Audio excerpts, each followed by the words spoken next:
गांव के बाहरी छोर पर स्थित रामलाल का घर एक बड़े परिवार का केंद्र था। रामलाल की उम्र अब 70 पार कर चुकी थी और उनके साथ उनकी पत्नी सावित्री देवी, बड़े बेटे राहुल, बहू रीमा और छोटे बेटे रोहन रहते थे। रामलाल बीमार रहते थे और बिस्तर पर थे, जबकि सावित्री देवी का शरीर भी अब जवाब देने लगा था। रीमा, जो परिवार की बहू थी, पूरे घर की जिम्मेदारी संभालती थी। सुबह से रात तक वह अपने सास ससुर की सेवा में लगी रहती, लेकिन उनकी बेटी स्नेहा को यह सब कभी नजर नहीं आता था। स्नेहा की शादी शहर में हुई थी। वह एक खुशहाल जिंदगी जी रही थी, लेकिन जब भी वह अपने मायके आती, उसे हमेशा शिकायत रहती। वह देखती कि उसकी मां कमजोर हो गई है और इसका दोष वह अपनी भाभी रीमा पर डाल देती। स्नेहा जब भी अपने मायके आती, उसका ध्यान सबसे पहले अपनी मां पर जाता। मां की कमजोर काया, उनकी झुकी हुई चाल और उनके चेहरे पर थकान के भाव देखकर स्नेहा के मन में गुस्सा भर जाता। वह सोचती, कैसी बहू है रीमा, मेरी मां की ठीक से देखभाल क्यों नहीं करती। मां को ऐसा हाल में देखने के लिए मैंने उन्हें इस घर में नहीं छोड़ा था। नेहा ने पहली बार अपनी मां को कमजोर हालत में देखा तो उसने सबसे पहले रीमा को ही निशाना बनाया। भाभी, मां इतनी कमजोर क्यों लग रही हैं? आप उन्हें समय पर खाना नहीं देती क्या? रीमा ने अपनी सफाई में कहा, स्नेहा, मां को हमेशा ताजी और पौष्टिक चीजें देती हूं, लेकिन उनकी उम्र हो रही है और ये कमजोरी उम्र के साथ आ रही है। स्नेहा को यह बात मानने का मन नहीं था। उसने तंज कसा, खाना देना ही काफी नहीं है भाभी, प्यार और देखभाल भी जरूरी होती है। कुछ समय बाद स्नेहा ने मां की दवाई का डिब्बा देखा। उसमें से कुछ गोलियां नहीं ली गई थीं। उसने तुरंत कहा, भाभी, आप मां की दवाई का ध्यान क्यों नहीं रखती? ये काम क्या इतना मुश्किल है? रीमा ने समझाने की कोशिश की, स्नेहा, मां कई बार खुद ही दवाई लेने से मना कर देती हैं। मैं जितना हो सके उन्हें समझाती हूँ। लेकिन स्नेहा को रीमा का यह जवाब बहाना लगा। उसने गुस्से में कहा, आपको जबरदस्ती करवाना चाहिए था। अगर आप उनकी सेवा नहीं कर सकती तो साफ साफ कह दीजिए। एक दिन स्नेहा ने अपनी मां को चुपचाप बैठे देखा। मां ने कोई शिकायत नहीं की, लेकिन उनके चेहरे पर छलकती हुई उदासी ने स्नेहा को बेचैन कर दिया। मां, आप इतनी उदास क्यों हैं? क्या भाभी आपसे अच्छे से बात नहीं करती?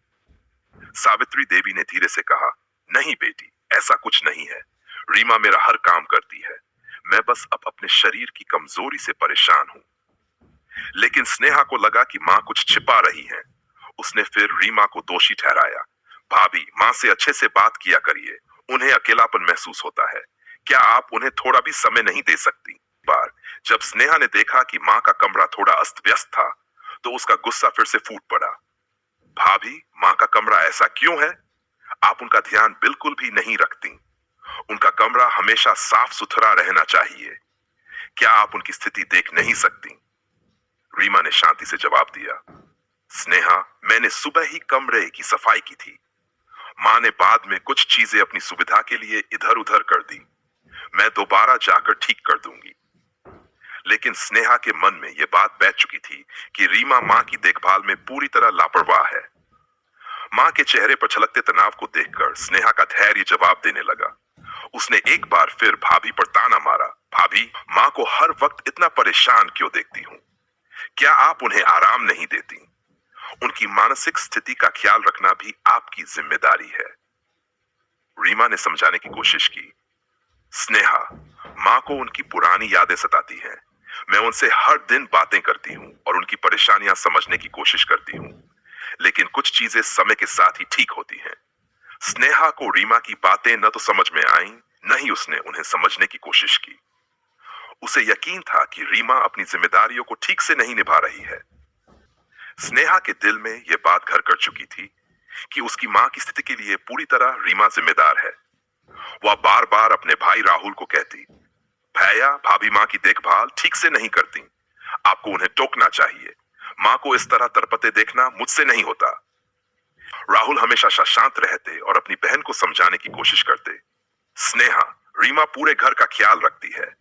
वह मां के लिए हर संभव करती है। तुम एक बार उसकी स्थिति को भी समझने की कोशिश करो। लेकिन स्नेहा को यह सब बातें मानने का कोई इरादा नहीं था। एक दिन जब स्नेहा ने मां को थोड़ा और कमजोर हालत में देखा, तो उसने सबके सामने भाभी को खरी खोटी स्टोरी सुनानी शुरू कर दी। भाभी, आपसे मां का ख्याल नहीं रखा जाता। ये काम आपसे नहीं हो सकता। तो साफ साफ कह दीजिए, माँ को मैं अपने साथ शहर ले जाऊंगी। मैं देखती हूं कि सेवा कैसे की जाती है। रीमा ने शांत स्वर में जवाब दिया, स्नेहा, अगर तुम्हें लगता है कि मैं माँ की सेवा करने में असमर्थ हूं, तो तुम माँ को अपने पास ले जाओ, मैं तुम्हें रोकूंगी नहीं। ये बात सुनकर स्नेहा को एक अवसर नजर आया। उसने गर्व से कहा, मैं माँ की सेवा करना जानती हूँ। अब मैं उन्हें अपने पास रखूंगी और दिखाऊंगी कि सेवा कैसे की जाती है।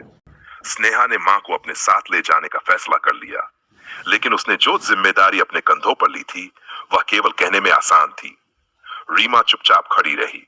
उसके चेहरे पर कोई शिकन नहीं थी, लेकिन उसके दिल में यह सवाल जरूर था, क्या स्नेहा माँ की उस तरह देखभाल कर पाएगी जैसा उसने इतने सालों से किया है। स्नेहा बड़े उत्साह के साथ अपनी माँ सावित्री देवी को शहर लेकर आई। ट्रेन से उतरते ही उसने रिक्शा लिया और माँ को सहारा देते हुए धीरे धीरे घर तक पहुंचाई। घर पहुंचते ही उसने माँ के लिए सबसे आरामदायक जगह चुनी, उनके लिए एक अलग कमरा सजाया और बड़े प्यार से कहा, माँ, अब आप यहाँ रहेंगी। ये घर आपका है। अब आपकी देखभाल में कोई कमी नहीं होगी। सावित्री देवी ने मुस्कुरा दिया, लेकिन उनके दिल में एक अनकही चिंता थी। वह रीमा के बिना अपने दिन कैसे गुजारेंगी। रीमा हर पल उनके साथ रहती थी, उनकी जरूरतों का ध्यान रखती थी, लेकिन उन्होंने यह सोचकर चुप्पी साध ली कि बेटी ने वाकई प्यार से उन्हें अपने पास बुलाया है। अगली सुबह स्नेहा ने माँ को उनके पसंदीदा आलू के पराठे बनाकर खिलाए। वह हर चीज का ध्यान रख रही थी, दवाई का समय, माँ के लिए ताजे फल और उनके आराम का। सावित्री देवी को लगा कि उनकी बेटी ने सच में उनकी सेवा का बीड़ा उठाया है। स्नेहा ने अपनी माँ से कहा, माँ, आप अब चिंता मत करना। अब आपकी देखभाल मेरी जिम्मेदारी है। मैं सब कुछ संभाल लूंगी। कुछ दिन बीतने के बाद स्नेहा का उत्साह धीरे धीरे थकान में बदलने लगा। माँ का हर वक्त कुछ कुछ मांगना अब उसे परेशान करने लगा। एक दिन जब सावित्री देवी ने पानी मांगा, तो स्नेहा ने थके स्वर में कहा, माँ, आप हर बार क्यों कुछ मांगती रहती हैं? आप खुद उठकर क्यों नहीं ले लेती? सावित्री देवी चुप हो गई। उन्होंने धीरे से कहा, बेटी, मुझे रीमा की याद आती है। वह बिना कहे सब कुछ कर देती थी। मुझे कुछ मांगने की जरूरत ही नहीं पड़ती थी। स्नेहा को यह सुनकर झटका लगा, लेकिन उसने अपनी नाराजगी को नजरअंदाज कर दिया। समय का दबाव। स्नेहा के पति सुबह ऑफिस चले जाते थे और बच्चे स्कूल। घर का सारा काम अब स्नेहा के जिम्मे था। वह माँ के लिए समय निकालने की कोशिश करती, लेकिन हर बार किसी न किसी काम में उलझ जाती। माँ जब दोपहर में अकेले बैठती, तो वह अपने पुराने दिनों को याद करके उदास हो जाती। उन्होंने एक दिन स्नेहा से कहा, बेटी, तुम्हारे पास बहुत काम है। तुम मेरी सेवा में थक जाओगी। मुझे रीमा के पास वापस भेज दो। स्नेहा ने गुस्से में जवाब दिया, माँ, मैंने आपको यहाँ इसलिए लाया है ताकि आपकी देखभाल कर सकूं। आप बार बार रीमा की बात करके मुझे क्यों नीचा दिखा रही हैं? एक शाम स्नेहा काम से थकी हुई थी। माँ ने दवाई लेने के लिए आवाज लगाई, लेकिन स्नेहा इतनी चिड़चिड़ी हो गई कि उसने तेज आवाज में कहा, माँ, आप खुद क्यों नहीं ले सकती? मैं अकेली सब कुछ नहीं कर सकती। सावित्री देवी ने चुपचाप दवाई का डिब्बा उठाया और खुद दवाई खा ली। उनके चेहरे पर एक दर्द था, लेकिन वह इसे जाहिर नहीं करना चाहती थीं। कुछ दिनों बाद सावित्री देवी ने बिस्तर पर लेटे लेटे कहा, बेटी, मुझे रीमा के पास भेज दो। उसने मुझे कभी ऐसा महसूस नहीं कराया कि मैं बोझ हूं। वह हमेशा मेरी जरूरतों को बिना कहे समझ लेती थी। स्नेहा को यह सुनकर गहरा धक्का लगा। उसने अपनी माँ के लिए जो सपना देखा था, वह अब टूटता हुआ महसूस हो रहा था। उसने महसूस किया कि माँ की देखभाल करना केवल खाना खिलाना या दवाई देना नहीं है। ये उनके मन को समझना, उनके अकेलेपन को बांटना और उनके साथ हर पल मौजूद रहना है। उसने खुद से कहा, मैंने भाभी को हमेशा दोष दिया। मुझे लगा था कि माँ की देखभाल करना आसान है, लेकिन अब समझ में आ रहा है कि यह कितना मुश्किल और त्याग भरा काम है। स्नेहा ने अपनी माँ को गले लगाते हुए कहा, माँ, मैं गलत थी। मुझे लगा था कि मैं आपकी सेवा भाभी से बेहतर कर सकती हूँ, लेकिन अब समझ में आया कि सेवा सिर्फ शब्दों से नहीं होती, बल्कि त्याग और समर्पण से होती है। मैं आपको रीमा के पास वापस ले जाऊंगी। सावित्री देवी की आंखों में आंसू आ गए। उन्होंने स्नेहा के सिर पर हाथ रखते हुए कहा, बेटी, कोई बात नहीं। तुमने जो किया उसमें तुम्हारा प्यार था, लेकिन हाँ, सेवा करने का सही तरीका रीमा से सीखो। वह हर रिश्ते को दिल से निभाती है। स्नेहा अपनी माँ को वापस गांव ले जाने के लिए पूरी तरह तैयार थी। शहर में बिताए गए ये कुछ महीने उसके लिए एक कड़वा मगर शिक्षाप्रद अनुभव बन चुके थे। माँ के प्रति अपने कर्तव्यों को निभाने में आई कठिनाइयों उसे गहराई से आत्मचिंतन करने पर मजबूर कर दिया था। ट्रेन के सफर के दौरान माँ चुपचाप खिड़की से बाहर देख रही थी और स्नेहा अपनी गलतियों के बारे में सोचती जा रही थी।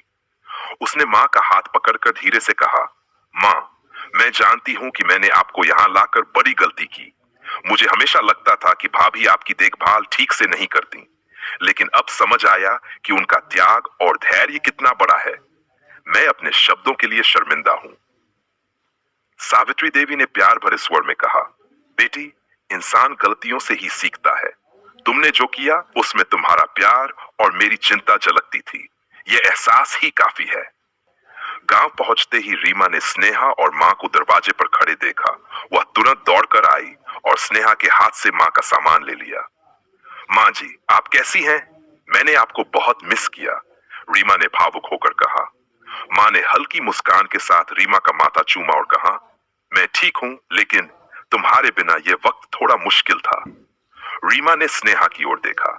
स्नेहा ने पहली बार रीमा की आंखों में सच्चाई, मेहनत और ममता को महसूस किया। चुपचाप रीमा के पास गई और सिर झुकाकर कहा, भाभी, मुझसे बहुत बड़ी गलती हुई। मैंने हमेशा आपको गलत समझा। मुझे माफ कर दीजिए। रीमा ने स्नेहा को गले लगाते हुए कहा, स्नेहा, माफी की कोई जरूरत नहीं। परिवार में एक दूसरे को समझने में वक्त लग ही जाता है। बस इतना जान लो कि माँ हमारी जिम्मेदारी है और हम सब मिलकर उनकी देखभाल करेंगे। स्नेहा ने माँ के कमरे में जाकर देखा। कमरा साफ सुथरा था और हर चीज करीने से रखी हुई थी। रीमा ने माँ के लिए गर्म पानी और हल्दी वाला दूध पहले ही तैयार कर रखा था। स्नेहा ने धीरे से कहा, भाभी, ये सब करते हुए आपको कभी शिकायत नहीं हुई? रीमा ने मुस्कुराते हुए जवाब दिया, जब दिल में किसी के प्रति सच्चा प्यार हो तो शिकायतों के लिए जगह नहीं बचती। माँ जी ने मुझे अपनी बेटी की तरह अपनाया और अब यह मेरी जिम्मेदारी है कि मैं उनका हर सुख दुख बांटूं। अगले कुछ दिनों में स्नेहा ने माँ की देखभाल में रीमा का साथ देना शुरू किया। उसने देखा कि रीमा दिन रात माँ के आराम का ध्यान रखती है। अब स्नेहा को एहसास हुआ कि केवल प्यार जताना काफी नहीं होता। सेवा में त्याग और धैर्य सबसे बड़ी बातें होती हैं। स्नेहा ने अपने भाई राहुल से कहा, भैया, मैं भाभी को कभी नहीं समझ पाई। वह माँ के लिए जो करती हैं, मैं उसका आधा भी नहीं कर सकी। अब मैं हमेशा उनका साथ दूंगी और कोशिश करूंगी कि वह कभी अकेला महसूस न करे। राहुल ने मुस्कुराते हुए कहा, यही परिवार की खूबसूरती है। जब हम एक दूसरे को समझने लगते हैं तो रिश्ते और मजबूत हो जाते हैं। एक शाम जब पूरा परिवार साथ बैठा था तो माँ ने सबको देखकर कहा, आज मैं सबसे ज्यादा खुश हूँ। मेरी दोनों बेटियां रीमा और स्नेहा एक साथ बैठी हैं। मुझे इससे बड़ा सुख कुछ नहीं चाहिए। रीमा और स्नेहा ने माँ के पैरों को छूकर उनका आशीर्वाद लिया। स्नेहा ने कहा, माँ, अब से हम सब मिलकर आपकी सेवा करेंगे। कोई भी जिम्मेदारी सिर्फ भाभी की नहीं होगी। यह हमारा साझा कर्तव्य है। यह घटना स्नेहा और रीमा के रिश्ते में न केवल एक नई शुरुआत लाई, बल्कि यह समाज के लिए भी एक सीख बन गई। यह कहानी हमें यह सिखाती है कि हर रिश्ते को समय, समझ और धैर्य की जरूरत होती है। सेवा करना केवल शब्दों का खेल नहीं, बल्कि त्याग और समर्पण का दूसरा नाम है। रिश्ते मजबूत तब होते हैं जब हम अपनी गलतियों को स्वीकार कर एक दूसरे को समझने की कोशिश करते हैं।